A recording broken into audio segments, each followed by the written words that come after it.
Who are you? My name is Kamsi, and I'm an artist. I was born in Nigeria, but I moved here 2018, and been kicking it slowly, grinding, and doing what I gotta do. Yeah, all about music. That's good. So you mentioned before that you want people's perception of you to be more than just Kamsi. You want people to take you as a serious artist. When did you realize you want to do this? It's kind of a long story. When I was new, I kind of made this friend in school, and I listened to a lot of trap music at that point in time because it was all new for me. Like, coming from where I come from, that's not music that I heard too much about.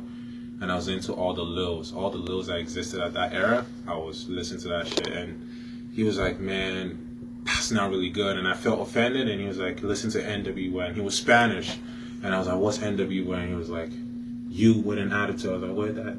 He's trying to say the N-word and shit like that. Then I went home, and I remember the first song I played was Straight Outta Compton, crazy motherfucker named Ice Cube from a gang called Niggas with Attitudes. And I thought that was the most John blazing shit I've ever heard up to that point.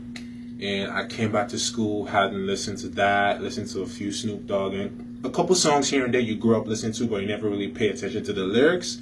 I was clocking everything now. I was like, yo, this genre is huge.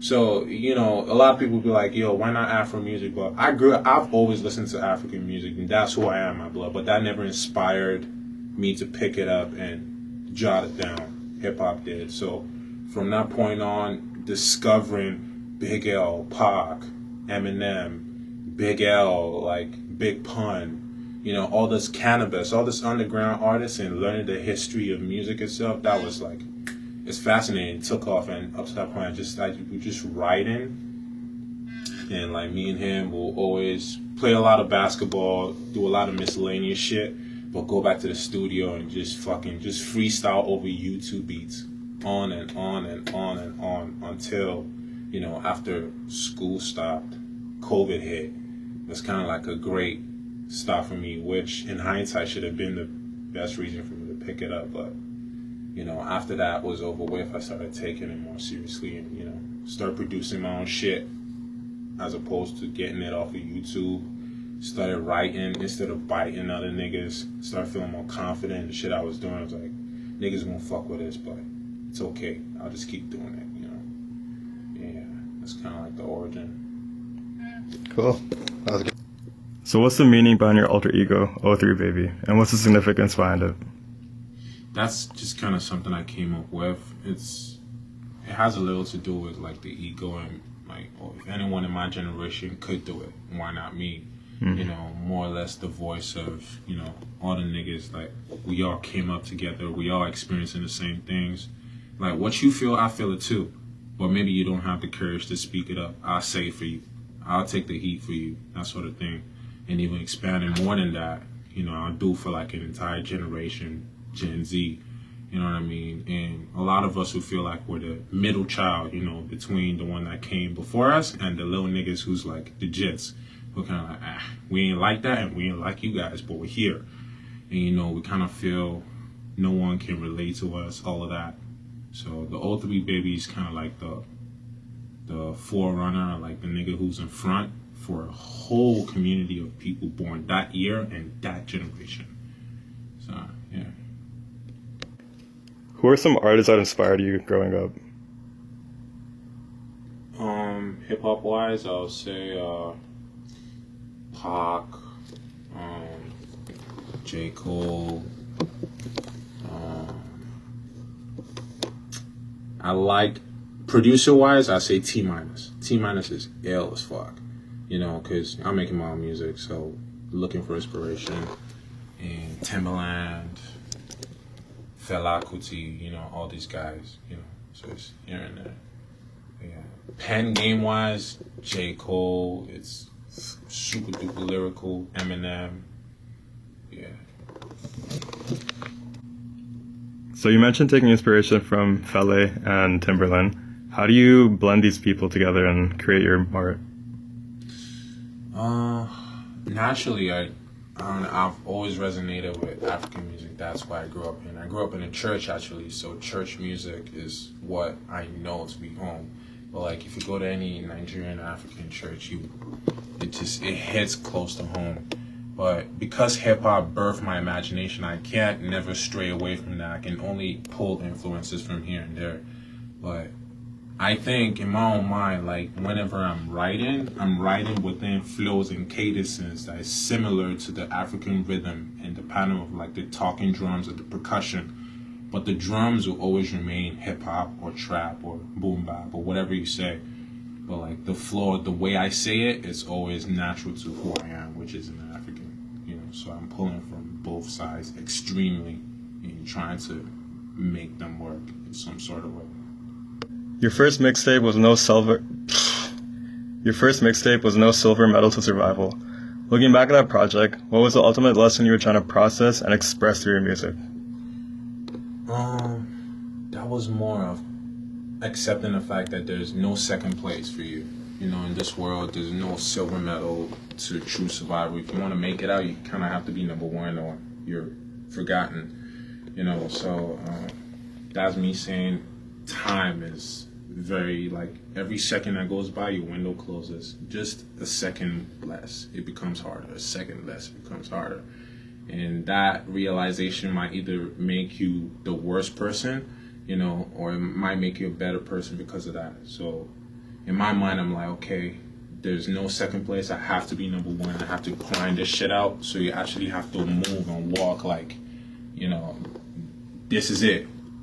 If I put in this much work, maybe I could, and anything less than that is accepting defeat. So using that as a stamp, you can't lose. You're either number one or you're going home. That's it, man.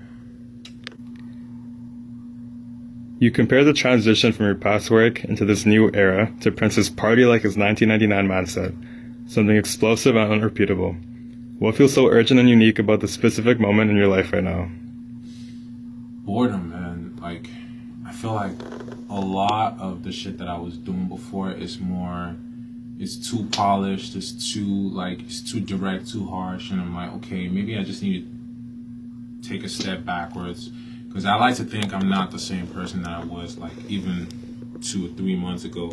I was always so serious, so focused, and so linear-minded. I'm more of letting myself feel if I have to go out and just experience things and, make that the highlight of this moment, because, you can't decide to.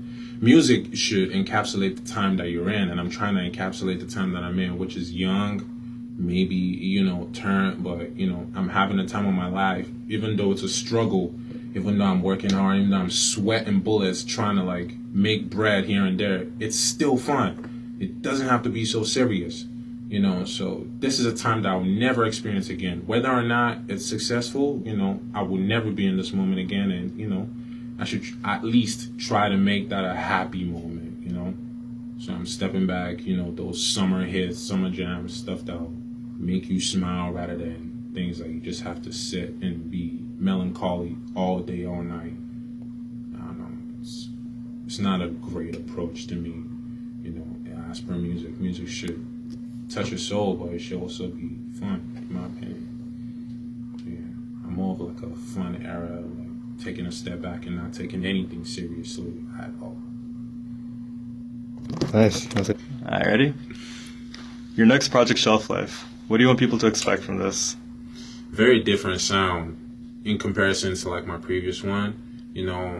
I'm leaning a lot into like Southern music. I'm trying so hard to like integrate Western music, like West Coast, and Southern music, like the 808s, the very hard snares, and the very loud hi-hats, and a lot of rolls in the hi-hats. So very, very, very different sounds. I think is really cool.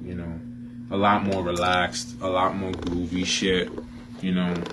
I think it's just gonna be a vibe. I think I'm searching for a vibe, and I think by the time it drops, it means I would have found it, and it's a great opportunity for people to be a part of that, and for me to even share it with them.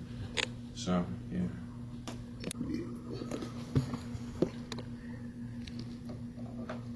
After releasing Shelf Life, what would success look like for you? I can't lie, man. I want more followers, man. Like a lot of artists that I'm seeing around town, or even like around the country that I'm getting to meet slowly, like I see niggas with like 10,000, 20,000 followers, man. That should be breaking my heart when I look at my shit, bro. I can't lie. So I want more exposure, more traction, you know. Yeah, and more recognition, basically.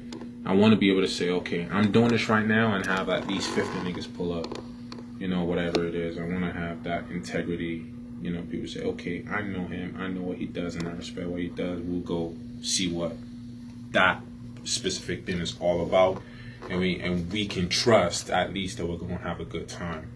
So, yeah, that's what I'm going for. Sick. Okay, ready? Yeah. Who's your dream collaboration as an artist? I low-key got a lot, but right now I wish I could get on a song with Coil Ray. Like, Coil Ray is kind of crazy. Bro, Coil Ray, like, y'all niggas is sleeping. This is bad, or you threw me off, bro. We're all about music. Coil Ray, bro. Y'all niggas is like distracted. Like, bro, I'm generally like, there's one like tune that I have up in my like notes and something that's like, if I can, I don't know alone if I can do this by myself. I don't know if I have that much creative power or I'm there yet as a producer. But like, you want a sample?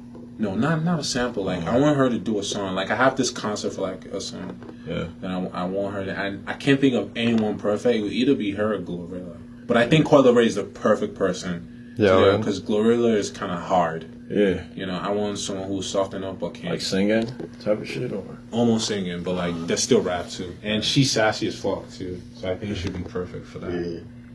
yeah. If you could design the perfect space for your artistic process, what would it look like?